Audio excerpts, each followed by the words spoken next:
Sign 0 degree, তারপর হচ্ছে 30 degree, 45 degree, 60 degree এবং 90 ডিগ্রি, তাই না? এই মানগুলো আছে। তো আমরা এই মানগুলো কী করতে অনেক সময় মুখস্থ করতে হয়। তো তোমরা দেখবে চাকরির পরীক্ষাতে এখন যেমন ক্যালকুলেটর দিয়ে তোমরা বের করতে পারো, কোন টেকনিক অবলম্বন করলে আমরা এই মানগুলো মনে রাখতে পারবো। তো আজকে আমি সে বিষয়টা নিয়ে কথা বলবো। প্রথমত আমরা দেখব যে আমাদের মানগুলো আসলে কিভাবে সাজানো আছে। আমাদের যে ত্রিকোণমিতির অনুপাতগুলো আছে, তো সেই অনুপাতগুলো আমাদের হিসেব হচ্ছে 0 ডিগ্রি, 30 ডিগ্রি, 45 ডিগ্রি, 60 ডিগ্রি এবং 90 ডিগ্রি। এই 5টা কোণ হচ্ছে আমাদের ত্রিকোণমিতিতে ব্যবহার করা হয়। এবং আরেকটা জিনিস আমাদের মনে রাখতে হবে যে এই কোণগুলোর জন্য আমাদের ইন্ডেক্স নাম্বার আছে। যেমন ধরো আমরা যদি বলি এটা সাইনের জন্য বের করবো, যদি আমরা সাইন এবং সাইনটা বের করতে পারি তাহলে সবগুলো আমরা বের করতে পারবো। তো সাইন যদি হয় তাহলে সাইনের জন্য আমাদের ইন্ডেক্স নাম্বারটাকে আমরা বলবো 0, এটাকে বলবো 1, 2, 3 এবং কি 4। তো এই প্রত্যেকটা নাম্বারকে যদি আমরা বর্গমূল করে 2 দিয়ে ভাগ করি, কী করতে হবে? বর্গমূল করেই 2 দিয়ে যদি ভাগ করি তাহলে আমাদের কাঙ্ক্ষিত নাম্বারগুলো বের হয়ে যাবে। কসের জন্য আমরা কি বলবো? 4, 3, 2, 1, 0। এটা আমাদের মনে রাখতে হবে, উল্টোটা মনে রাখতে হবে। সাইনের যা হবে কসের হবে সেগুলো তার উল্টোটা। তো সবগুলোকে আমরা কি করব? বর্গমূল করে 2 দিয়ে ভাগ। যেমন আমরা যদি বলি সাইন 0 ডিগ্রি, তো 0-র বর্গমূল হচ্ছে সাইন 0 ডিগ্রি মান বের করার জন্য সাইনের আমাদের ইন্ডেক্স নাম্বার কত? সাইনের ইন্ডেক্স হচ্ছে আমাদের 0। তো এই 0-কে আমরা যদি বর্গমূল করি তাহলে ফলাফল কী হবে? 0। সেটাকে যদি 2 দিয়ে ভাগ করি তাহলে ফলাফল 0। তার মানে সাইন 0 ডিগ্রি মান হচ্ছে 0। এখন সাইন যদি আমরা 30 ডিগ্রি মান বের করতে যাই, সাইন 30 ডিগ্রি, তো সাইন 30 ডিগ্রির জন্য আমাদের ইন্ডেক্স নাম্বার কত? 1। তো এই 1-কে যদি বর্গমূল করি, 1, সেই 1-কে যদি আমরা 2 দ্বারা ভাগ করি তাহলে ফলাফল হবে 1/2। ওকে। আবার সাইন যদি 45 ডিগ্রি মান বের করতে যাই, সাইন 45 ডিগ্রি, তো সাইন 45 ডিগ্রির জন্য 2, এই 2-কে বর্গমূল করে যেভাবে আছে সেটাকে যদি আমরা 2 দ্বারা ভাগ করি, অর্থাৎ √2-কে যদি 2 দ্বারা ভাগ করি তাহলে আমরা পাবো কত? 1/√2। তো একইভাবে সাইন 60 ডিগ্রি মান, এটাকে আমরা ভাগ করবো √3-কে যদি আমরা 2 দ্বারা ভাগ করি, তাহলে কি হবে? √3/2 হবে। ওকে। এখন সাইন 90 ডিগ্রি, সাইন 90 ডিগ্রিকে যদি আমরা 4, তাই না? সাইন 90 ডিগ্রি ইন্ডেক্স নাম্বার 4-কে যদি বর্গমূল করি তাহলে হবে 2, সেই 2-কে 2 দ্বারা ভাগ করলে হবে 1। এটা হচ্ছে আমাদের সাইন। তাহলে সাইনের মানগুলো কত হলো? সাইনের মান হচ্ছে 0 ডিগ্রি, সাইন 0 ডিগ্রি মান হচ্ছে 0, তারপর হচ্ছে সাইন 60 ডিগ্রি 30 ডিগ্রি মান হচ্ছে কত? হাফ, এটা হচ্ছে 0। এটা হচ্ছে সাইন 45 ডিগ্রি মান হচ্ছে 1/√2, আর সাইন 60 ডিগ্রি মান হচ্ছে √3/2, আর সাইন 90 ডিগ্রি মান হচ্ছে 1। ওকে। তো একইভাবে তার কসের ঠিক উল্টোটা হবে। কসের কত হবে? তো কসের হবে, আমরা যদি হিসাব করি কস 0 ডিগ্রি, তাই না? কস 0 ডিগ্রির জন্য আমাদের মান হবে কত? 0 ডিগ্রির জন্য 4, 4-এর বর্গমূল কত হবে? 2। তো 2-কে যদি 2 দ্বারা ভাগ করি ফলাফল 1, তাহলে কস 0 ডিগ্রির জন্য 1। এবার কস কত ডিগ্রি? কস 30 ডিগ্রি, কস 30 ডিগ্রির জন্য আমাদের হচ্ছে কত?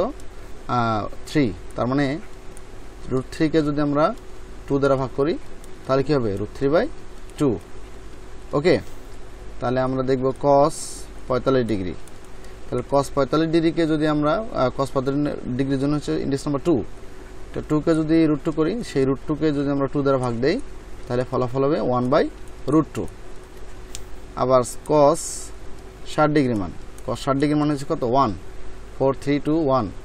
1-কে যদি আমরা √ওভার করি তাহলে 1-এর সাথে 2 দ্বারা ভাগ করলে হাফ। এবং কস 90 ডিগ্রির জন্য আমরা হিসাব করবো 0, তাহলে 0-এর বর্গমূল হচ্ছে 0, 0-কে 2 দ্বারা ভাগ করলে 0। ঠিক আছে। তো আমাদের সাইন এবং কস বেরিয়ে। এখন আসো ট্যান। তো আমরা দেখব যে ট্যানের জন্য যদি আমরা ট্যানের মান, অর্থাৎ ট্যান কত ডিগ্রি মান? ট্যান 0 ডিগ্রি থেকে বের করি। ট্যান 0 ডিগ্রির জন্য আমাদের মূলত সাইন এবং কস 0 ডিগ্রি মান, অর্থাৎ সাইনের যে 0 ডিগ্রি মান কত? সাইনের 0 ডিগ্রি মান হচ্ছে 0, আর কসের 0 ডিগ্রি মান হচ্ছে 1, তাহলে ফলাফল হচ্ছে 0। তো ট্যান 30 ডিগ্রি মান, তো ট্যান 30 ডিগ্রি মান হচ্ছে সাইন 30 ডিগ্রি মান কত? হাফ। তার মানে হাফকে আমরা যদি গুণন দেই cos 3 কত √3/2 অর্থাৎ 2/√3 হয়ে যাবে, তাই না? যদি উল্টে যায় আর কি এটা তো তাহলে 2 কাটা, তাহলে ফলাফল কি 1/√3। যদি বলি tan 45 ডিগ্রি মান, তো tan 45 ডিগ্রি মান কত? sin 45 ডিগ্রি মান 1/√2, tan 45 ডিগ্রি মান 1/√2। তাহলে এই 1/√2 কে যদি 1/√2 দ্বারা ভাগ করি, 1/√2 কে যদি আমরা 1/√2 দ্বারা ভাগ করি, তাহলে ফলাফল হবে 1। tan 60 ডিগ্রি মান কত? sin 60 ডিগ্রি মান কত? √3/2, অর্থাৎ √3/2 সেটার সাথে যদি আমরা cos 60 ডিগ্রি মানকে আমরা গুণন করে দিই 2/1, তাহলে ফলাফল কত? ফলাফল হচ্ছে শুধুমাত্র √3। এখন tan 90 ডিগ্রি মান, tan 90 ডিগ্রি মানের জন্য আমাদের একটা জিনিস খেয়াল করতে হবে যে আমাদের sin 90 ডিগ্রি মান কত ছিল? 1। তাহলে 1 কে আমরা যদি 0 দ্বারা ভাগ করি, তাহলে এটা হয় অসংজ্ঞায়িত বা ইনডেফিনেশন, অসংজ্ঞায়িত, অর্থাৎ কোনো সংখ্যাকে 0 দ্বারা ভাগ করা যাবে না। তো তাহলে ঠিক কি হবে? এখন যদি আমরা তো এগুলো মান দেখলাম, তাই না? tan এর মানটা আমরা দেখলাম, tan 0 ডিগ্রি মান কত। এখন cot 0 ডিগ্রি মান যদি বের করতে যাই, তাহলে cot 0 ডিগ্রি মানে হচ্ছে 1/tan, তাই না? 1/tan 0 degree. এখন 1 কে tan 0 ডিগ্রি মান কত? 0। এটা কি অসংজ্ঞায়িত? অসংজ্ঞায়িত। এখন যদি আমরা বলি cot 30 ডিগ্রি মান হচ্ছে কত? 1/tan 30 degree.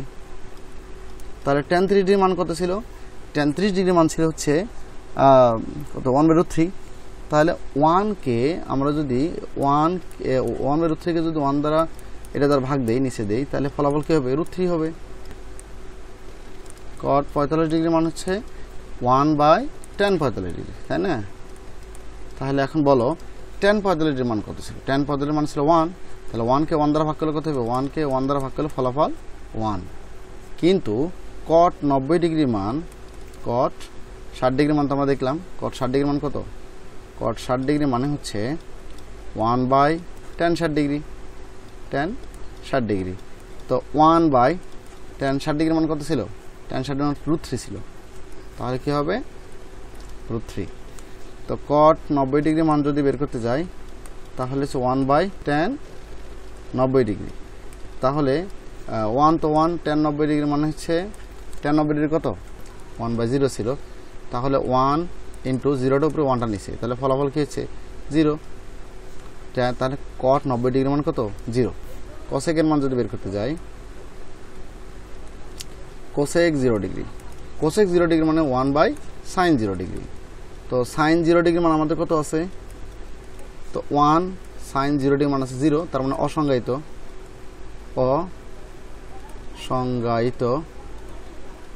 তাই না? আবার যদি বলি cosec কত ডিগ্রি? cosec 30 ডিগ্রি মান। তো cosec 30 ডিগ্রি মান হচ্ছে 1/sin 30 ডিগ্রি, sin 30 ডিগ্রি। তো sin 30 ডিগ্রি মান কত? sin 30 ডিগ্রি মান ছিল হচ্ছে হাফ। তার মানে 1 কে যদি আমরা হাফ দ্বারা ভাগ করি, তাহলে ফলাফল 2, তাই না? তো একইভাবে আমরা সেকেন্ড মানটা বের করব। সেকেন্ড মান যখন আমরা বের করব, ধরো sec 30 ডিগ্রি মান যদি বের করতে চাই, তাহলে sec 30 ডিগ্রি মান হচ্ছে 1/cos 30 ডিগ্রি। তাহলে 1/cos 30 ডিগ্রি মান হচ্ছে, cos 30 ডিগ্রি মান কত ছিল? cos 30 ডিগ্রি মান ছিল √3/2। তাহলে 1/√3/2 যদি হিসাব করি, 1/√3/2 কে যদি আমরা হিসাব করি, তাহলে আমাদের ফলাফল কি হবে? 2/√3 হবে। এইভাবে মানগুলো সহজে বের করা যাবে। তো এটা ছিল সহজ টেকনিক।